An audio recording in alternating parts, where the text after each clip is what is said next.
Det er med så meget energi, det ligger i det, var.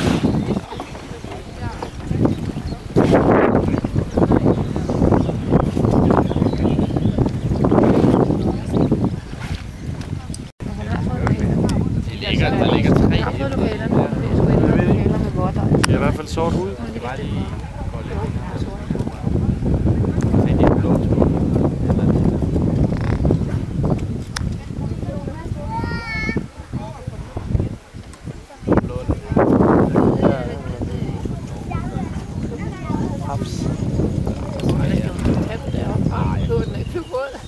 der skulle åbne en sygeplejerske.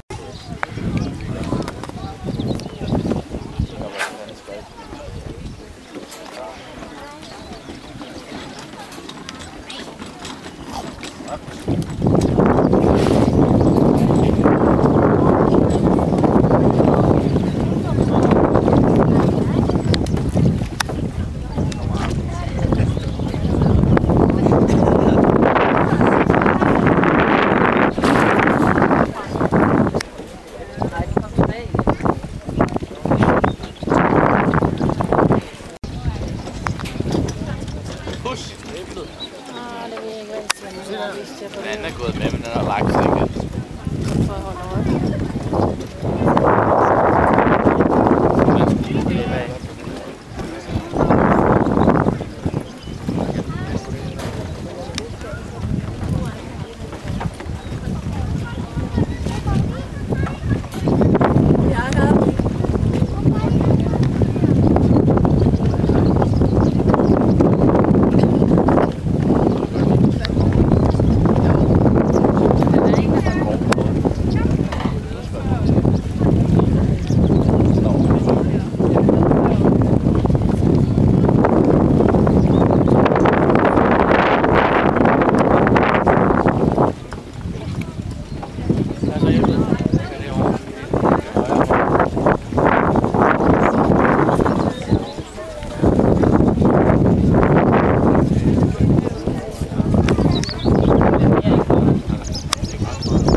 Det er altså, når vi kommer hen på foråret. Der er det, at sælerne de får deres bitte små, nuttede og fide, bløde babysæler med kæmpe store brune øjne. Men sådan nogle små, lækre babysæler, det er altså rent guf for isbjørne. Isbjørne de kan lukke babysælers hule på op til 15 kilometers afstand.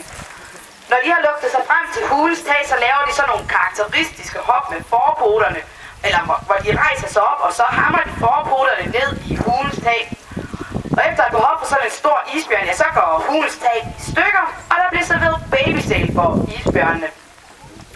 Vi plejer simpelthen at sammenligne de her babysæler for isbjørn med, hvad soft ice det er for os mennesker.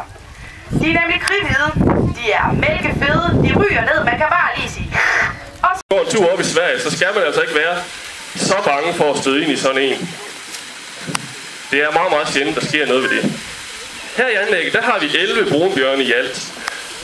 De fordeler sig på 4 hanner, 4 hunder, og så har vi de 3 bjørneunger, som nu er ved at være 1,5 år gamle. Jeg vil lige starte med at præsentere nogle af dem for jer. I kan se, hende der står herovre med den mindre pæne ende ud mod publikum, hende der lige fik et stykke kød der. Det er vores bjørnemor, Brynja. Brynja, hun er 13 år gammel, og hun er mor til vores bjørneunger. Faktisk er det ikke første gang, at Brynja hun har fået unger her i parken. For 7 år siden, der fødte hun Plys, der lige greb et stykke kød med munden der.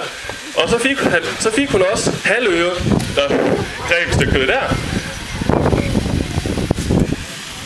Dengang de var små bjørneunger, der legede og sloges de, ligesom vores nuværende bjørneunger også godt kan gøre det. Så var der så en dag, hvor Plys han fik lidt for godt fat i Halvøres ene øre. Og derfor knækkede brusken simpelthen i øret, så øret det kom til at hænge. Og så var vi så geniale at kalde hende for Halvøre.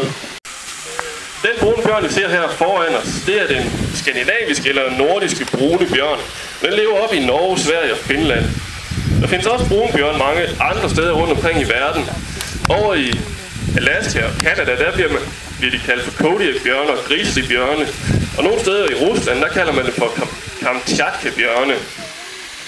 De kan godt variere lidt i størrelse og udseende, men i bund og grund så er det altså den samme bjørn. Man viser ikke hinanden, men de tolererer under ingen omstændigheder fremmede ulve på deres territorium. Derfor så vælger sådan omega-ulve gerne for flokken. Det kan godt være, at man bliver sat på plads hele tiden. Det kan også godt være, at man er den, der spiser til sidst, men man får altså altid noget at spise. Og man har altså også beskyttelsen fra sin flok mod fremmede ulve. Vi har her til alligevel nogen, der synes, det er lidt synd for vores omega-ulve. Trudsen står hernede foran med hagen mellem benene hernede nu. Og spørger, om vi ikke kan lave en indregning til hende, hvor hun kan få lidt fred og ro for de andre ulve. Det kunne vi i princippet sagtens. Men fjernede vi Trud her fra flokken, så ville der altså ikke gå mere end 5-10 minutter, og så havde flokken bare udpeget en ny omega-ulve, og så var der altså bare en ny ulve, der var med. Så er der hos ulve. Er der 3 eller 4 ulve sammen, så vil der være alt for part, de bestemmer det hele, og så vil der være en omega-ulve, der bestemmer det. Men det er altså ikke kun den rene jammer at være en omega-ulve. Og det er altså, når der er valpe i den her ulveflok, at hun er noget mere populær. Please be aware that you are not allowed to put children onto the railing. Climbing in the railing is also not allowed. Unfortunately, this activity will only proceed in Danish, but should you have any questions, please ask the guide when the activity is over. Thank you. Ja, goddag og velkommen her i Ulveparken her i Skandinavisk Dyrepark. Mit navn det er Anders, og jeg vil fortælle jer lidt om ulvene her, og mens jeg gør det, så skal de også lige have sådan lidt godt at spise.